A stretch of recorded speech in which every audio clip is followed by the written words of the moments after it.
Good afternoon, everybody, and welcome to the first IDI Pack webinar.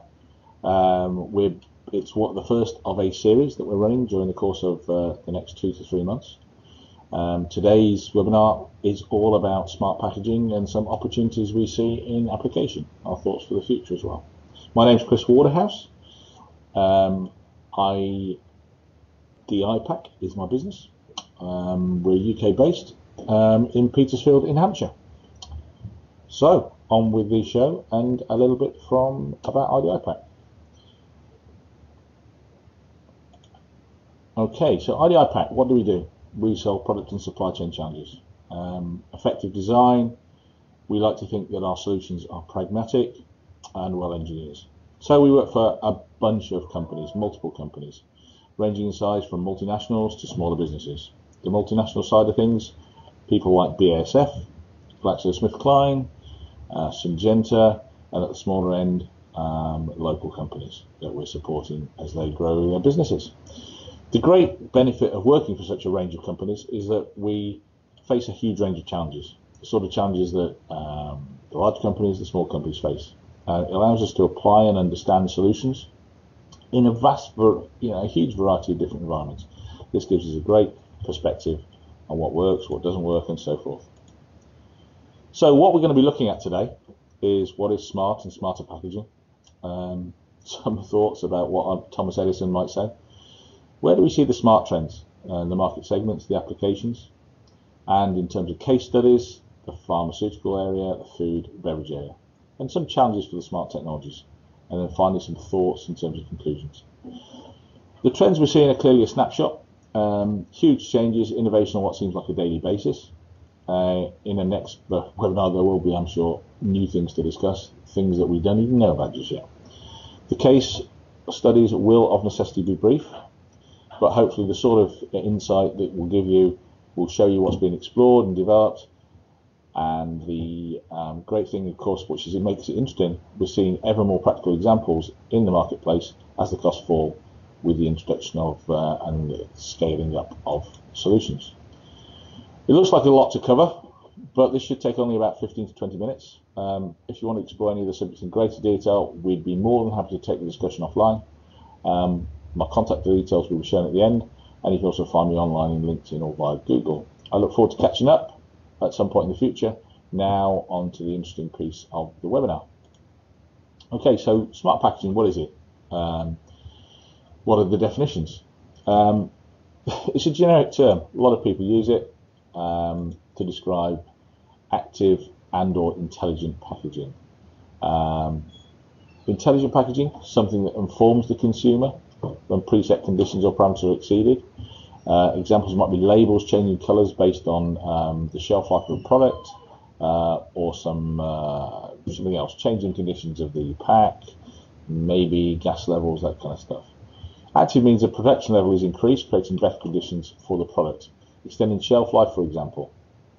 Examples would be modified atmosphere packaging, where the meat shelf appearance and life is extended. Modifying the relative humidity can also extend vegetables, bread, other items shelf life. We've also got, of course, things like markers on pharmaceuticals, temperature control, temperature markers, those sorts of things. So it's a generic term, smart packaging, covering those two different, more accurate areas. It's just adding functionality fundamentally. So why is smart packaging so important? Fundamentally, it's a massive growth area. The global forecasts are showing $39.7 billion by 2020. Significant annual growth. But why is the growth occurring? Legislative requirements in the supply chain. Understanding how the supply chain runs in the pharmaceutical, food and other areas. Reducing food waste. So giving people the triggers, the information that allows them to understand when food goods are going off or out of range and they've been stored badly. The other major exercise, or the other major factor, is the fact that smartphones are becoming more and more able to deliver rich content. The power of the phones is growing, the internet connectivity, all those sorts of things. That gives us the tool, the interface that allows us to take the smart packaging systems through into the internet world where they can start actually communicating. Anti-counterfeit, brand protection, those sorts of things, hugely important, and the brand interactions as well. People are looking for much more from the brand, the connectivity, the personalization, those sorts of things that are giving people a huge amount of, that's what they expect these days. Finally, printed electronics, cost and availability is growing. The ability to put down safe, thin film electronics in an economic manner is actually making things very, very useful now and giving us all the opportunities to actually deliver these capabilities. So, Thomas Edison, the value of an idea lies in using of it. Clever guy, very clearly. But there's no point having these grand ideas, no point having these electronics if there is no demand, if there's no ability to deliver the idea. So, after the light bulb, it only really has an application if there's an electrical supply. So it's actually putting everything together. That's the key piece of the jigsaw that we're looking for today. So, some sector uses in pharmaceuticals. So pharmaceuticals, huge growth area, lots of changes going on, and lots of trends that are starting to affect significantly the pharmaceutical industry. The fact we're getting older. Therefore the drug treatments, those sorts of things, the ability to communicate with the patient is becoming more important. The fact we want to connect things up, the baby with a barcode, a little bit jokey, I know, but the fact of the matter is we go into hospital, you get the barcode, and we're tagged at an early stage. So getting the drug and the dose in hospital environment all sorted out makes it work very well. Adherence reminders, the fact that people get reminded, the ability to actually flag up between the patient, or connect between the patient and the drug company, or certainly the doctors and nurses, to actually create an environment where people are getting reminders to take the drugs at the right time. Additionally, we've also got the cold chain, much more in terms of growth in diabetes, those sorts of things, where the cold chain is becoming much more important, or certainly the chill chain is becoming much more important in the wider picture. The next slide. In food, humidity control, reducing waste, the connectivity for the beverage guys, smarter barcodes, connecting the drinks to the manufacturer, to the consumer. All those things are providing an excellent connectivity, which gives the ability to create offers, to create discount codes, this story behind the brand, which is becoming more important. A nice thing, given up to moving towards the Christmas period, Just Details, they provided a breathalyzer system, much to be used, I'm sure. We've got NFC tags on the Johnny Walker brand here, and the Johnny Walker brand giving us anti-counterfeit connectivity, providing the recipes, cocktail recipes, those sorts of things. And in smart packaging equally, we have the ability to change humidity, to modify relative humidity within packs. This has given us the ability to increase shelf life, not through modified atmosphere packaging, but through scavengers, oxygen scavengers, through the modification gels that we can use to actually create an environment which is more beneficial rather than the external environment, which is maybe not so great for the food goods. In the military, slightly unusual application, but it's electronics, same as the printed, the electronics guys, the white goods.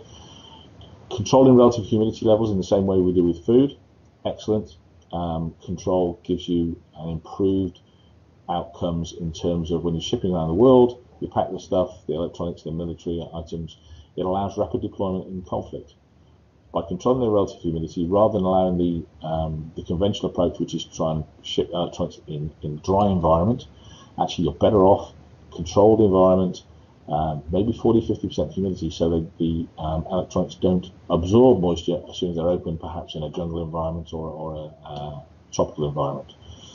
Equally, track and trace, using smart barcodes, providing information for fitting rather than carrying all these manuals around, using the phones to actually connect when you're in an environment which maybe not good access for internet and those sorts of things. The next one we have is FMCG.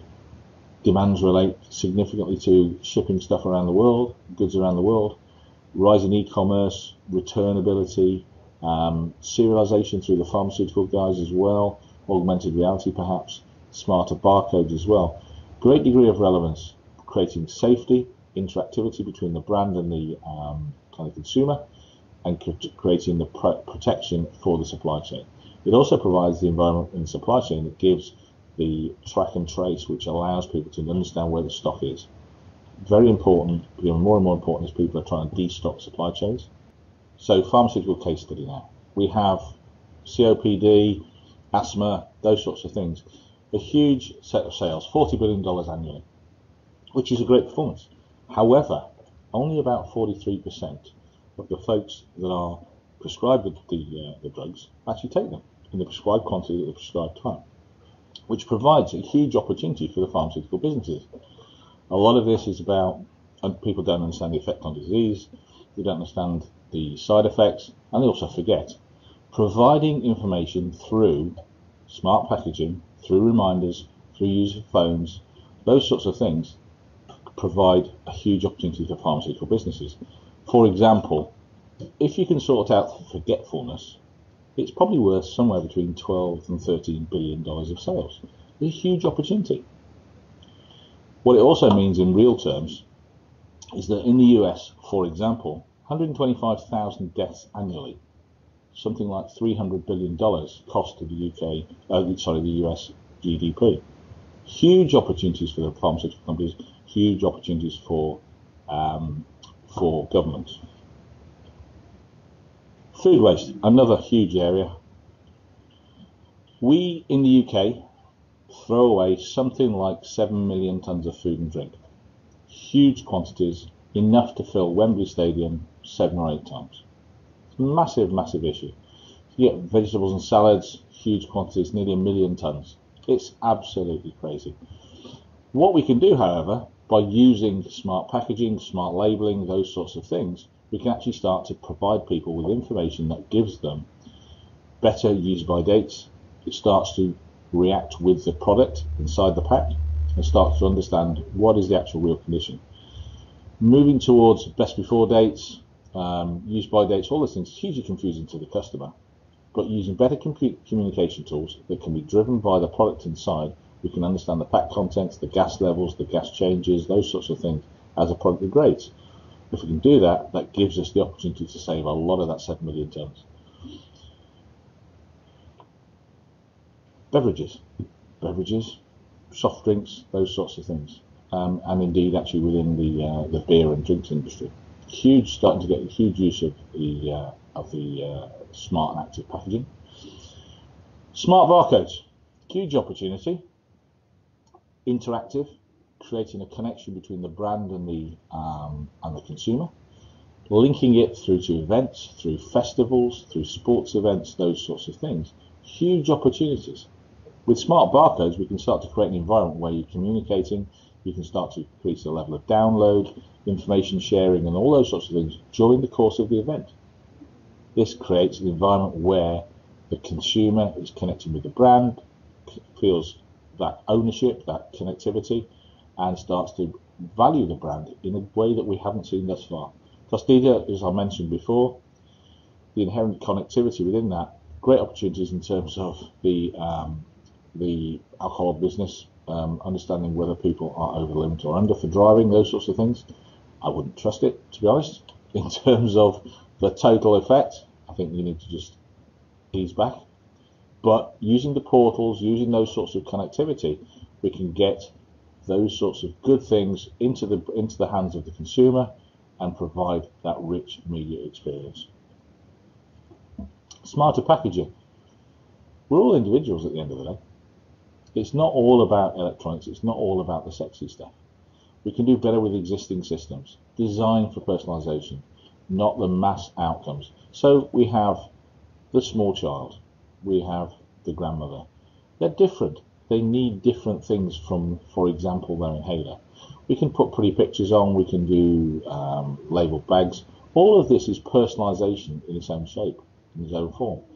That needs some work in terms of connectivity, the back office for the pharmaceutical businesses or whoever else is delivering these systems. But equally, it provides a connectivity between the brand and the individual and an ownership, and it gives them that connectivity. The important piece is they start to feel part of the brand, and they will recommend and go to that brand because it gives them something different, the thing that they need. For example, the inhaler. Why not have different casings on the actual atomizer section?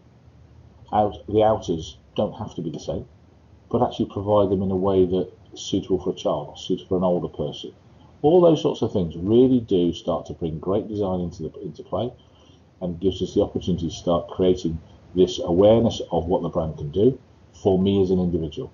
Hugely important, and creates that loyalty. But where are the big challenges for us? It's a little bit like which choice of technology.